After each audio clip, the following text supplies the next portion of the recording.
Pagod na po ang mga tagapagtanggol nitong si Sara Duterte. Siguro ay umay na rin sila doon sa kanilang mga rason na kuno ay political persecution ito, panggigipit ito, dahil kuno si Martin Romualdez ay gustong maging pangulo. Ayan, pinipigilan daw para hindi makalusot sa 2028 atong si Sara Duterte at marami pa pong iba. Umay na po yung mga yan, sigurado. Kasi wala naman silang makitang lusot. 'Di ba? Wala na silang makitang rason. At maganda ang sinabi nitong si Congressman Chua dahil sabi niya, lahat ng ito ay dumaan sa tamang proseso. Kung naalala niyo po, medyo nabagalan nga yung mga nag-file ng complaint na ito. Medyo nag-alala kasi malapit na ang session. Malapit na mag-break ang session at wala pa ring aksyon.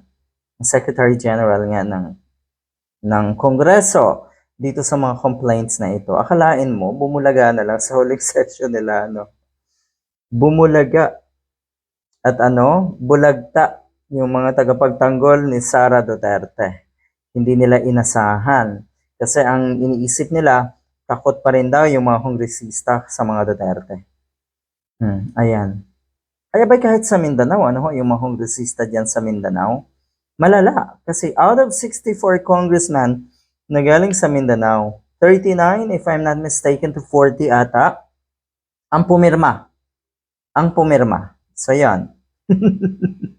Ang layo. Mindanao pa lang yun, ha? E doon sa iba, at ang aming congressman dito sa Banton, dito sa Romblon, ay pumirma. Buti naman. Ito yan, the impeachment of Sara Duterte at the House of Representatives underwent due process. Yan po ang sinabi ni Representative Joel Chua, dismissing the allegations that the move was political persecution.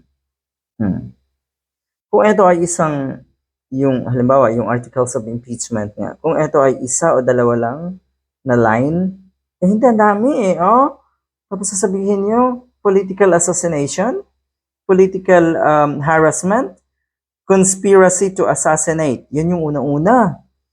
Marcos Jr., PBBM, syempre, Lisa Marcos at Speaker Romualdez.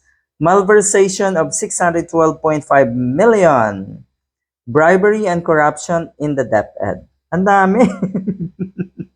Unexplained wealth and failure to disclose assets. Ang dami. Pero syempre, ang naging sensational dito, ayun nga pong number 1, yung conspiracy to assassinate at yung confidential fund. Involvement in extrajudicial killings in Davao City, destabilization, insurrection, and public disorder efforts.